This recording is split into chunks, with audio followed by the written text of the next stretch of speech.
So man, this is a good one. Like, so I like to get inspiration, and I got it last night, right? Like, I was watching an old show. But I would say it's a good show. And it was an old show, but it was basically a new show for me because I had never watched it before. And what I'm talking about is, oh man, where's my artwork here? What I was talking about was this show here. Where are you at? Oh yeah, this show here. This show is Gifted. This is a Fox show that came out like, I think it was 2017. So this thing's 9 years old. Fox show that came out like, but it was pretty good. Like, you know, I'm watching it for the first time. I had never watched it. I asked my homie about it. He's like, yeah, it only went 2 seasons, but this is like a Marvel universe where, you know, the X-Men have disappeared and the mutants are just like openly hunted, right? Like that's what they're dealing with. They're openly hunted. Like the Trask Industrial still around.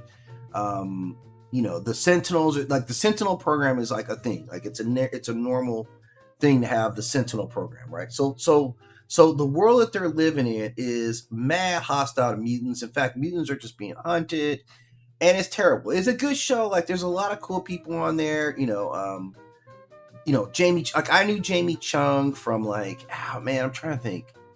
She was in the oh man, it's like the anime style flick, man. I can't remember the name, but Davy Carradine was in it. The girl went to the mental institution. I can't remember the name, but she was in that big hit. She was in like Man with the Iron Fist. Like Jamie Chung's done her thing, like some sci-fi stuff. Mad respect. And then you had like Steven Sawyer, and Steven Sawyer's a dude. He was like Bill Compton and the Sookie series, right? The man, I'm really losing my memory as an older dude. You know, the whole where they were in the bayou, First Blood, True Blood. Yeah, True Blood. Yeah, I got it back. Take a little while. Gen X brain, man. Our hard drives are different.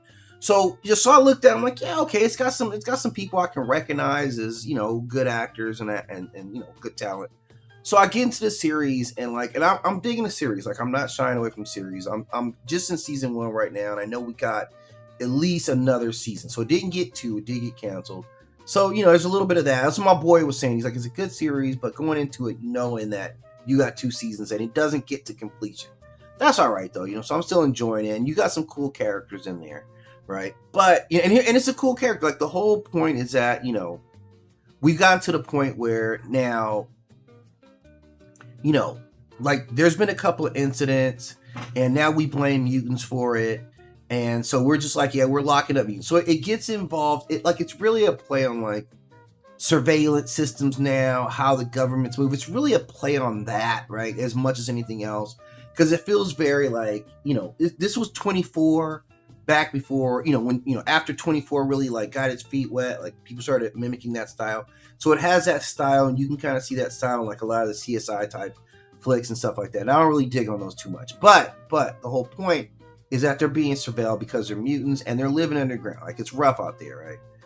And this kind of creates, you know, this theme. Like this is kind of what the original X-Men. Obviously, this is an extrapolation what the original X-Men story was, about them being these outcasts, right? That, you know, society was going to be against, and they feared and they hated them, right? And all this stuff. So this is that original story, which I was down with as a storyline. Like as a kid, X-Men were among, you know, the main things that I was really, you know, really reading back then, right? Back when I was really messing with comics like that. So I got that whole story. I got the whole thing. But now y'all been running this thing for like 60 years. And here's the contradiction within Marvel, right? Like the contradiction within Marvel is Marvel. And this is it, right? Like this is kind of why you end up needing a multiverse, right? Is because the Fantastic Four is your flagship franchise. If we go to the core of Marvel comic books, the Fantastic Four is the centerpiece. They are the first family of Marvel, right? That's the important component of the Fantastic Four. And a lot of stories revolve around things that they have touches into, right? You notice like them and the Avengers even kind of trade membership. Like you had a lot of Avengers or a couple of Avengers join the Fantastic Four. Like Namor was an Avenger. Him and Sue Storm had kind of, you know what I'm saying? Like there's some crossover there. And it's an interesting thing because they're because they are the first family of Marvel, and they're also like the wholesome guys. Like, you gotta think, man, Ben Grimm is very much a throwback to like very solid Americana. Like, this is a when America was great, kind of not that, but like the strength, like guy who was humble, guy who just handled his business. He can be counted on, like the big guy, right? Like the big kind of bruising guy. I mean, he was a hero for that, right? Simple guy, didn't want all the flash and glitter. And now you're like in this. So they kind of represent the first family. Like, if you look at them, how they're constructed, you Sue and Reed, you kind of get the nerdy scientist, and you get like the wife, the particular type of wife. And then like Johnny Storm, like you were literally like, wasn't he like a race car driver? Like, you're that persona. Like this is kind of at a time when like the James Dean kind of character was still like, that was more prevalent. Like, think about the time they're represented. And again, I'm not saying any of this with a negative light. I'm simply saying, like, generationally, again, it's like, this is kind of what they represented as a comic book, right? They are celebrities. Remember, the Baxter Building is like in the heart of New York. The Baxter Building is right in the center of New York, right? They have full-on government cooperation. They have access to the president all the time, right? Like, the Fantastic Four are royalty. Like, you guys are trusted with ending world threats. Like, something happens, man, we got to send the Fantastic Four out there. We know the whole story of the Fantastic Four. You guys went on a mission. For us, like, I don't remember what the mission was, but whatever the mission was about, you represent us, right? So while on said mission, you then get caught up in this cosmic radiation. And then this cosmic radiation, like, jacks you up, right?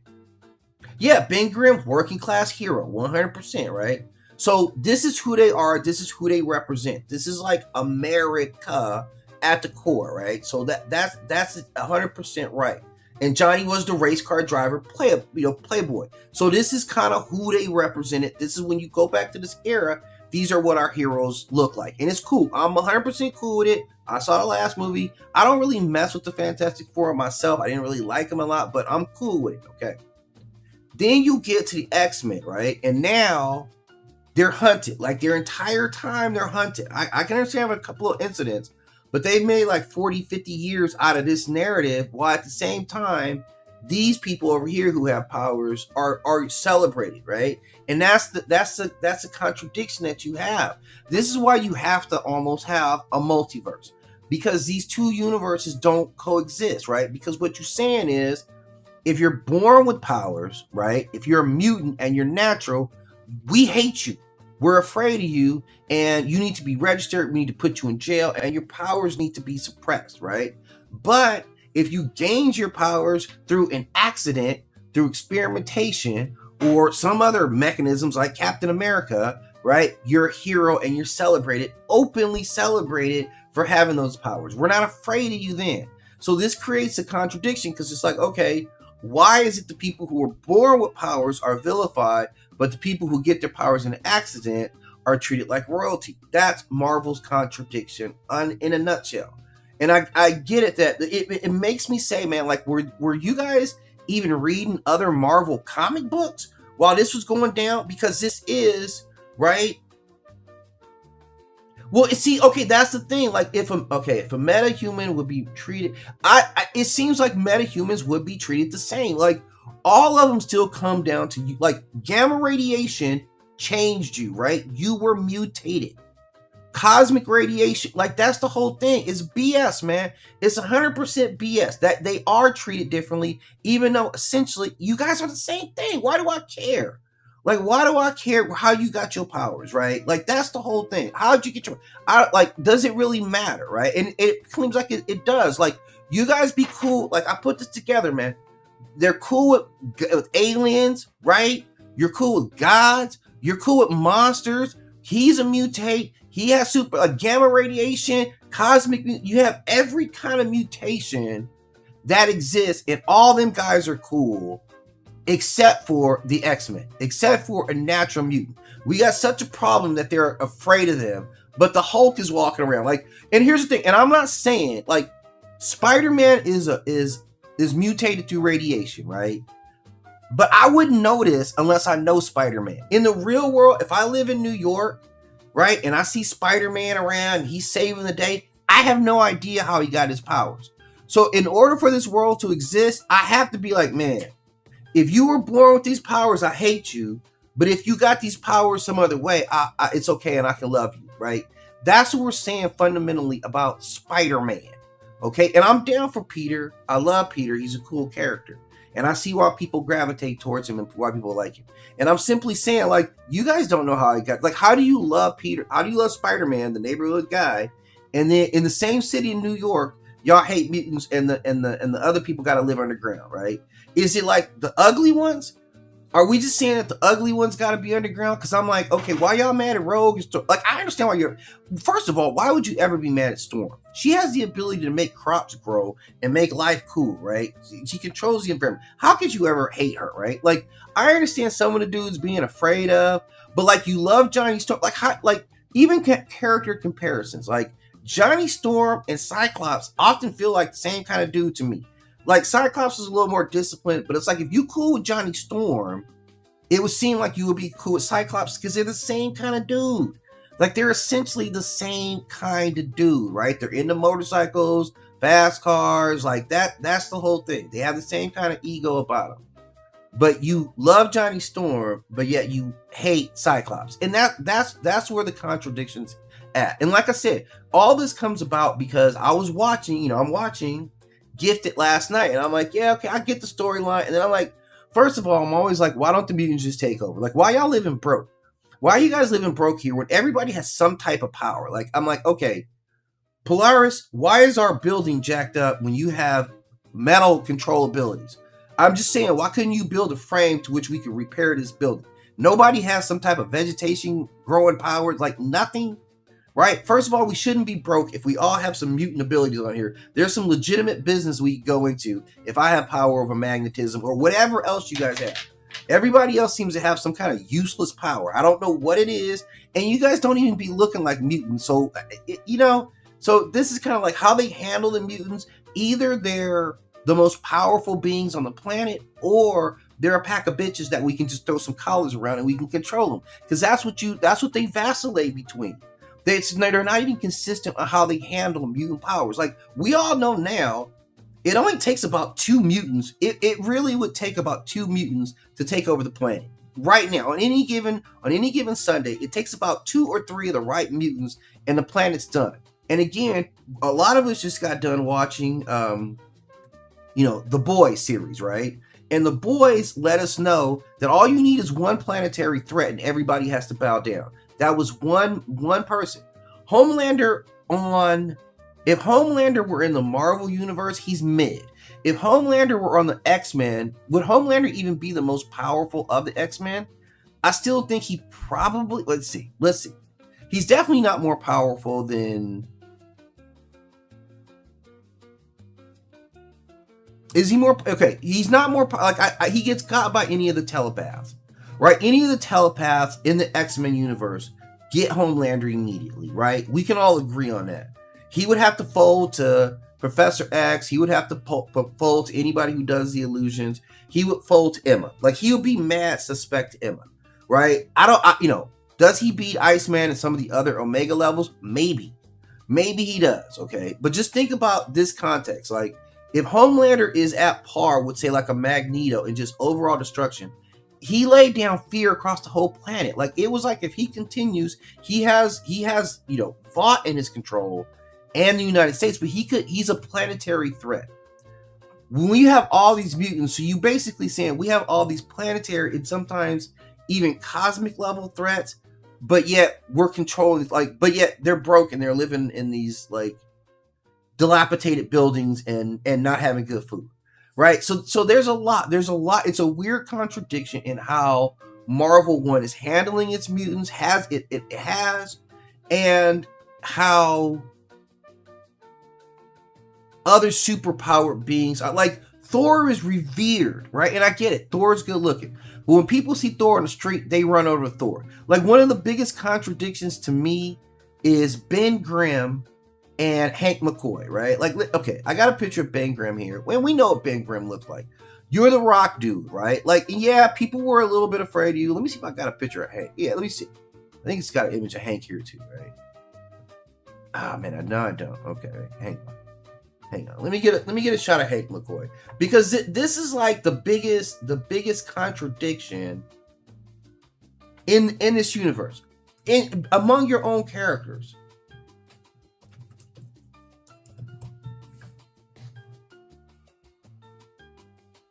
Beast Hank. Okay.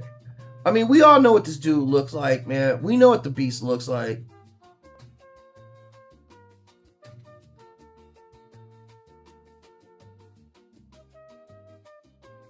All right, let's see if I can get this up. They make these images tough, man, to hang on to. All right, let's see here. Okay, please work. Okay, all right. So you see what we looking at here, man, okay? Now, Ben Grimm gets mad respect in the streets. Everywhere Ben Grimm goes, he's considered a cool dude, right? You rolling through New York, they love Ben Grimm. Does he look that different from Hank McCoy, right? Hank McCoy, who we know is super intelligent. Like, is it because Hank McCoy's smart? Like, what's really the difference? So, like, visually, you looking at him, and I get it. Like, Nightcrawler would scare the shit out of me too. I'm simply saying, like, Rock Dude doesn't, like, and I'm not saying that you should. If these guys exist, we should just go and accept that they exist. Like, once I see the first one of you guys, after that, I'm probably cool, right? After I see the Beast, like, the Beast should be everybody's first mutant that you see. Because after I see the Beast, then now I can accept whatever. Or Nightcrawler. Once I see you, then I can be like mentally, okay, there's going to be a lot of stuff out here, and I just need to mentally get myself ready to accept that. I shouldn't be that afraid of Cyclops. He keeps some glasses on, seems a little whatever. But it's like, okay, you know. Wolverine, I don't know why you got the chops and all that, but I ain't necessarily just going to be afraid of you. I might be afraid of you because you look kind of crazy. Like, outside of being a mutant, kind of look crazy.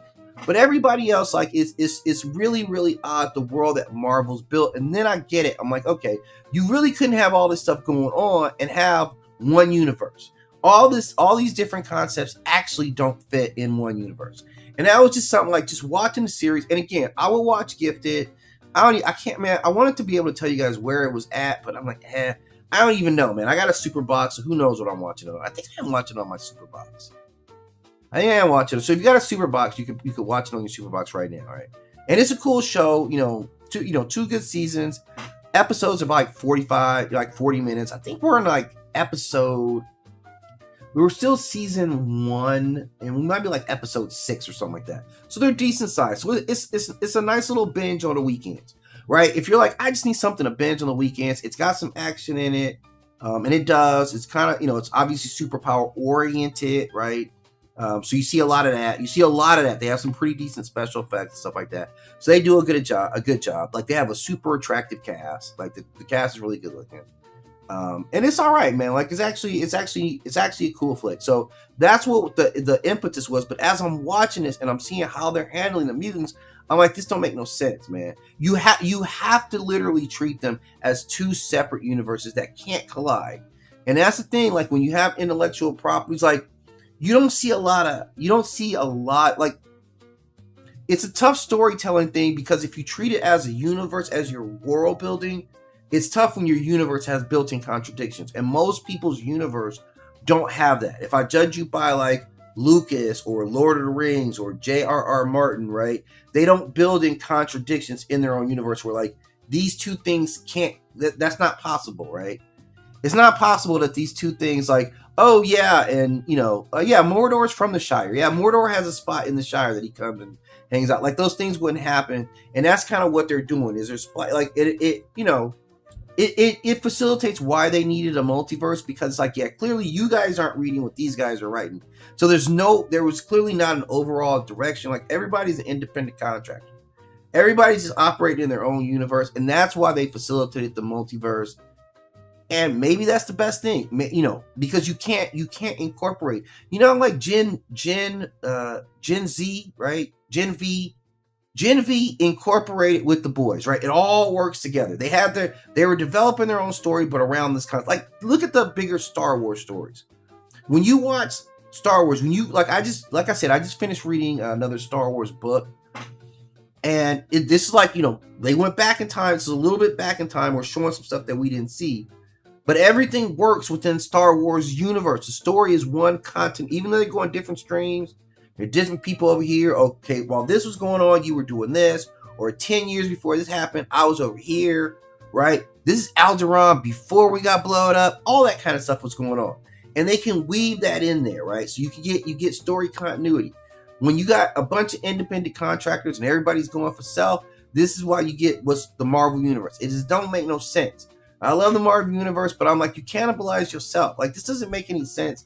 The inconsistencies that your own writers are writing within the universe that we all love and care for. And I'm asking you to do a better job, man. I'm really asking you, like, really, you messing this up for me and for you and for everybody else. So this is an inconsistency. Now I'm going to come back later. I got some stuff I got to do. And I got to work today. And then I'm going to be back to talk about, like, these bracelets, like dampening people's powers and all that stuff. Because I think they've been way off the hook on this one. I think it's a cheap writing technique that they're leveraging right now. At any rate, I want to hit you guys with this one and give me your thoughts in it. And yeah, you notice I'm actually using their artwork, right? So ain't no AR artwork in here. I'm just letting you guys know, like, this is what we got to go through here. But appreciate the stop in. Please like and subscribe and share the channel. All right, thank you, TikTok.